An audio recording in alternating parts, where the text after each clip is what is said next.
Sometimes we see the moon and sometimes we don't. Why, you may ask? It's because the moon goes through different phases. That's why we see different shapes of the moon at different times of the month. Here are some pictures of what the moon looks like throughout its phases as we see from the Earth. During the new moon phase, we can't see the moon from the Earth. The next phase is the waning crescent. It looks like a toenail. This phase is called the third quarter. This is when we can see half of the moon. This next phase is called the waning gibbous. It's more than half of the moon. This is a full moon. This is when we can see the whole moon from the Earth. The next phase is called the waxing gibbous. It's more than half of the moon. This is the first quarter moon. This is when we can see the other half of the moon. This is the 8th stage of the moon, the waxing crescent. This is when we see the other side, looking like a toenail. Every month, the moon goes through its stages, starting with the new moon, moving to the waning crescent, then the third quarter, then on to the waning gibbous, then to the full moon. Then it continues around the Earth to the waxing gibbous stage, then on to the first quarter. Following the first quarter, it moves to the waxing crescent, then back to the new moon. This all occurs over the course of 1 month, and that completes all of its stages. Now I'm going to demonstrate to you a model of what the Earth, the Sun, and the Moon look like in the sky when they are rotating on their axes and simply moving in their orbits, and their locality of what affects the phases of the moon. So here's the sun. I'm placing it on this water bottle so that it stays stationary while I rotate the Earth. This is the Earth, and it goes around the sun. And this is the moon, which goes around the Earth. When it is a new moon, we can't see it in the sky, which means that the side of the moon that is illuminated is the side we cannot see. So the moon is between the sun and the Earth, because the sun is reflecting its rays onto the opposite side of the moon. So we can't see this side of the moon because it's not illuminated.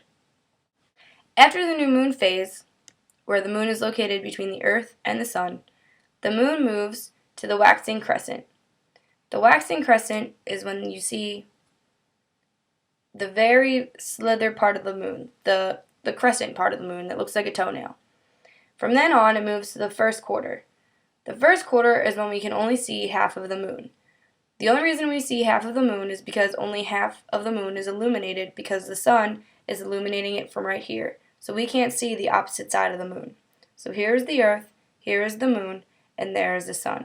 We can only see half of the side that's illuminated. After the first quarter phase, the moon moves into the waxing gibbous phase, where more than half of the moon is illuminated. The next phase is the full moon. The reason this is called the full moon is because we can see the entire side of the moon illuminated. The reason we can see this is because the sun's rays are shining brightly onto the Earth on the one side and onto the moon on its one side. So on this side of the Earth, it's daytime. On this side of the Earth, it's nighttime. And on this side of the moon, it's lit up because of the sun's rays, which we can see the lit up moon from our side of the Earth at nighttime. The next stage is the waning gibbous, which is really hard to demonstrate with this model, but the waning gibbous is when more than half of the moon is illuminated, but not the entire moon. The next stage is the third quarter, where half of the moon is illuminated, just like in the first quarter moon. The next stage is the waning crescent, when we can see only the crescent part of the moon that looks like a toenail. And then by the end of the month, we're back to the new moon phase, where we can't see the moon at all. Another concept that has to do with the phases of the moon are solar and lunar eclipses. Solar eclipses happen when the Earth, Sun, and the Moon line up. So, here's the Sun, here is the Earth, and here is the Moon. What happens during a solar eclipse is the Moon blocks the light from the Sun and creates a shadow. We don't really see solar eclipses very often, but they do happen, and they only happen during the new moon phase. Now I will be showing you a video clip of what a lunar eclipse is.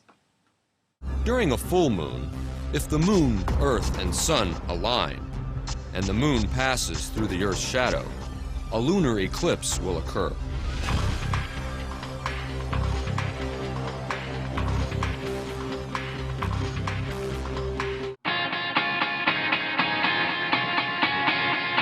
Children have some common misconceptions of what the moon is like through its phases. Some kids think that the phases of the moon are caused by shadows cast on its surface by other objects in the solar system, like planets or Earth's shadow or asteroids. Another idea that they have is that the phases of the moon are caused by the shadow of the Earth on the moon, which I just said. They also think that the moon's phases are caused by the moon moving into the sun's shadow. They also tend to believe that the moon always remains the same and have yet to notice that the moon changes its shape. As I've been doing this project, I've learned a lot about the moon myself. I didn't realize that during a lunar eclipse, the Earth casts its shadow on the moon. I didn't realize it was Earth's shadow that caused the eclipse. I also didn't know that what the term gibbous meant, and that it was even part of the moon's phases. Now I know what it means, and I understand the phases of the moon.